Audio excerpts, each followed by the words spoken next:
जानते थे कि निकम्मा है, नाकारा है, कुछ काम नहीं कर रहा है, खाली लोगों को लड़वा रहा है। मुख्यमंत्री अशोक गहलोत का यही वो बयान है जिसने सचिन पायलट को सबसे ज्यादा आहत किया था। कुछ महीने पहले गहलोत और सचिन पायलट के बीच जो कुछ भी हुआ वो पूरे देश ने देखा। हालांकि कांग्रेस आलाकमान ने अपनी कोशिशों से इस झगड़े को दोस्ती में बदलने की काफी कोशिश भी की। सचिन पायलट की जैसे तैसे घर वापसी करवाई।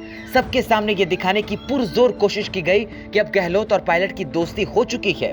लेकिन जब पायलट की घर वापसी हुई तो उनके हाथ खाली थे। वो ना तो पीसीसी के चीफ थे और ना ही राजस्थान के डिप्टी सीएम। महज एक विधायक की हैसियत से वो जब विधानसभा की कार्यवाही में हिस्सा लेने के लिए पहुंचे तो उनके बैठने की जगह भी बदल चुकी थी। गहलोत के बगल में अब पायलट को बैठने की इजाजत नहीं थी। उनकी सीट सदन में सबसे पीछे कर दी गई। फिर भी पायलट अपमान का ये कड़वा घूंट पीकर भी चुप रहे। लेकिन अब एक बार फिर से सचिन पायलट को उनका खोया हुआ सम्मान वापस मिल गया है।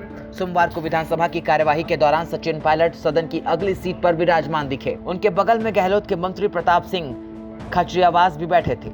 सचिन पायलट और परिवहन मंत्री प्रताप सिंह खाचरियावास सदन में साथ बैठे दिखे तो ये चर्चा का विषय बन गया, क्योंकि जब राजस्थान में सियासी संकट था तो खाचरियावास ने पाला बदलकर गहलोत की ओर से सचिन पायलट पर काफी तिखी बयानबाजी की थी। सत्ता के लिए मचे सियासी घमासान के बाद पायलट को विधानसभा में सबसे पिछली सीट दी गई थी। लेकिन अब राजस्थान कांग्रेस में सब कुछ सामान्य होने पर पायलट को सदन में सबसे आगे बिठाया गया है।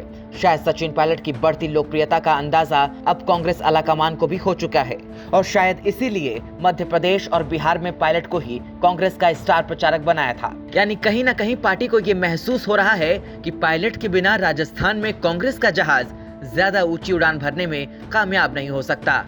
ब्यूरो रिपोर्ट, राजस्थान तक।